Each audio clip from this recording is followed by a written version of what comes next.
एक ऐसी दुनिया जहाँ पे हर किसी के पास एक मैजिक स्टार है, लेकिन वहीं पे फेमिसा का जन्म होता है बिना किसी स्टार के। और जब उसके पेरेंट्स को ये बात पता चलती है तो उसके पेरेंट्स उसे घर से निकाल देते हैं। अब यहाँ तक कि विलेज के बाकी सब लोग भी फेमिसा से नफरत करने लगते हैं। तो फेमिसा अपनी लाइफ बचाने के लिए गांव से बाहर चली जाती है और उसी दौरान उसको एक स्लाइम मिलता है जो कि उसकी पूरी जिंदगी बदल देता है, और वो उस स्लाइम का नाम रखती है सोरा। तो कहानी की शुरुआत होती है एक आदमी से जो कि कार्विंग का काम कर रहा होता है एक लकड़ी पे। तभी उसको एक बच्चे के रोने की आवाज आती है। वो जल्दी से अपने घर में भागते हुए जाता है और उसको पता चलता है कि उसकी एक बेटी हुई है। वो बहुत ही प्यारी और दिखने में बहुत सुंदर है। फिर उसकी वाइफ पूछती है कि तुम इसका नाम क्या रखोगे, और वो बोलता है कि मैं इसका नाम फेमिसा रखूंगा। और इसके कुछ समय बाद फेमिसा बड़ी हो जाती है और उसके फादर सबके लिए एक नया घर बना रहे हैं। फेमिसा उस जगह जाती है और अपने फादर को बोलती है कि कुछ खा लीजिए। फिर सब लोग मिल करके खाना खाने लगते हैं। यहाँ पे फेमिसा का बड़ा भाई भी होता है जो कि अपने फादर की मदद कर रहा होता है घर बनाने के लिए। तभी खाना खाते समय फेमिसा के गले में ब्रेड का टुकड़ा अटक जाता है। तभी उसके फादर पानी को क्रिएट कर देते हैं अपनी मैजिक की मदद से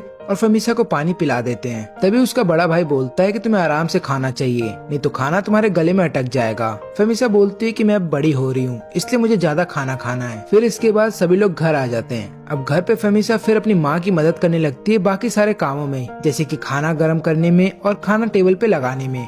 तब उसका बड़ा भाई उसको चिढ़ाते हुए बोलता है कि तुम्हें मैजिक सीख लेना चाहिए, जिसकी मदद से तुम बाकी सारे काम आराम से कर लोगी। लेकिन तभी उसकी माँ बीच में आ जाती है डिफेंस के लिए। वो बोलती है कि तुम चिंता मत करो, मेरी बेटी बहुत जल्द ही मैजिक सीख लेगी और वो खुद से सीखेगी सारी मैजिक। और उसके बाद सभी लोग एक परिवार की तरह बैठ करके खाना खाते हैं। और खाना खत्म हो जाने के बाद फेमिसा अपने टॉय से खेलने लगती है और वो बोलती है कि मेरा बर्थडे आने वाला है। तभी उसके फादर बोलते हैं कि हाँ हमें पता है और मैं इस बार तुम्हें एक स्पेशल गिफ्ट दूंगा। और फिर उसकी माँ बोलती है कि इस बार तुम्हारा 5th बर्थडे आने वाला है, क्या तुम एक्साइटेड हो।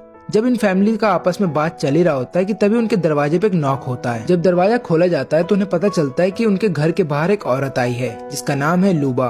वो इस विलेज की फॉर्चून टेलर है, यानी कि वो किसी का भी भविष्य बता सकती है। वो बताती है कि मैं यहाँ पे आई हूँ ताकि मैं फेमिसा को कॉन्ग्रेचुलेट कर सकूँ उसके 5th बर्थडे के लिए और उसको गुड लक चार्म दे सकूं ताकि वो आने वाले समय में अच्छी मैजिक पावर को सीख सके। तभी लूबा को उस समय का याद आने लगता है जब वो पहली बार फेमिसा से मिली थी, जब फेमिसा केवल 2 साल की थी। और लूबा को पता चल गया था कि फेमिसा अपने ही पुराने इस जन्म के बारे में जानती है, इसलिए उसने कहा था फेमिसा से कि अपने पुराने जन्म के बारे में किसी को मत बताना, नहीं तो इसकी वजह से तुम्हें प्रॉब्लम हो सकती है। और फेमिसा वादा करती है कि मैं इसके बारे में किसी को नहीं बताऊंगी। अब हम देखते हैं यहाँ पे प्रेजेंट का सीन। लूबा यहाँ पे प्रेयर कर रही होती है फिनिसा के लिए और उसको बोलती है कि तुम हमेशा खुश रहना और जिंदगी में वही करना जो तुम्हें सही लगता हो। यहाँ पे लूबा ये बोल करके जा रही होती है, लेकिन जब लूबा उनके घर से बाहर निकल जाती है तो वो फिर से पीछे मुड़ के देखती है उनके घर को। और यहाँ पे लूबा थोड़ी सी